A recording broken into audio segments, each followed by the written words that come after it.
ইউরোতে স্লোভাকিয়াকে 2-1 গোলে পরাজিত করে শেষ 8 নিশ্চিত করেছেন ইংল্যান্ড। ম্যাচের 25 মিনিটেই ইভান শ্রান্সের গোলে 1-0 গোলের লিড পায় স্লোভাকিয়া এবং ফিল ফোডেনের গোল অফসাইডে বাতিল হওয়ার পর 90 মিনিট পর্যন্তই 1-0 ব্যবধানে এগিয়ে ছিল স্লোভাকিয়া। মনে হচ্ছিল যে ইংল্যান্ড বিদায় হয়ে যাবে, তবে 91 মিনিটে হ্যারি কেন এবং ইনজুরি টাইমের 95 মিনিটে জুড বেলিংহামের গোলে 2-1 গোলে ম্যাচটি জিতে ইংল্যান্ড।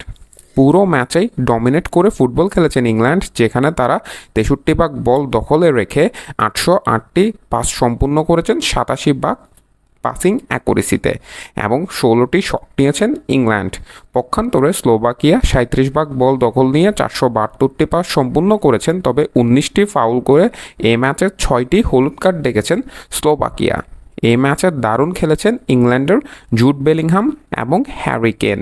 সেই সাথে স্লোভাকিয়ার ইভান শ্রান্সও দারুণ পারফর্ম করেছেন এবং তাদের গোলকিপার দুব্রাকাও বেশ কিছু কি সেভ দিয়েছেন। ইংল্যান্ডের গোলকিপার জর্ডান পিকফোর্ডও এই ম্যাচে ভালোই সেভ দিয়েছেন।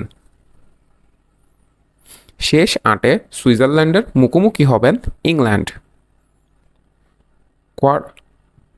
রাউন্ড অফ 16-এর অন্য ম্যাচে Rodri, Fabien Ruiz, Nico Williams, Dani Olmo 4 জনের গোলে জর্জিয়াকে 4-1 গোলে উড়িয়ে দিয়েছেন স্পেনের এ দারুণ জয়ের পর কোয়ার্টার ফাইনালে স্বাগতিক জার্মানির মুখোমুখি হবেন স্পেন।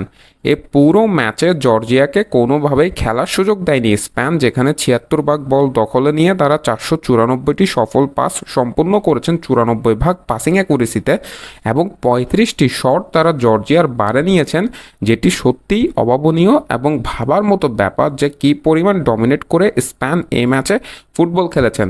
অর্থাৎ স্পেন এবার ইউরো চ্যাম্পিয়ন হওয়ার জন্য যে ফেভারিট সেটি তারা আরও একবার জানান দিয়ে রাখলেন।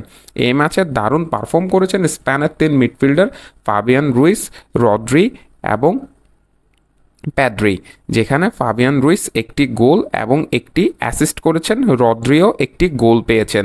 সেই সাথে নিকো উইলিয়ামসও দারুণ খেলে একটি গোল এবং একটি অ্যাসিস্ট করেছেন। কোয়ার্টার ফাইনালে জার্মানির মুখোমুখি হবেন স্পেন।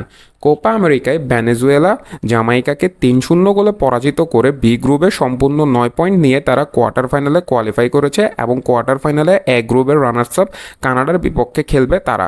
অন্যদিকে মেক্সিকোর সাথে গোলশূন্য ড্র করে কোয়ালিফাই করেছে 4 পয়েন্ট নিয়ে ইকুয়েডর। ফলে আর্জেন্টিনার কোয়ার্টার ফাইনাল প্রতিপক্ষ হচ্ছে ইকুয়েডরের বিপক্ষে আগামী শুক্রবার কোপা আমেরিকার প্রথম কোয়ার্টার ফাইনালে বাংলাদেশ সময় ভোর 7টায় মাঠে নামবেন আর্জেন্টিনা এবং ভেনেজুয়েলা কানাডার ম্যাচে বিজয়ী দলের সাথে সেমিফাইনালে খেলবেন আর্জেন্টিনা। মাহের আহমেদ মাহি, এমএস থিংবার্স।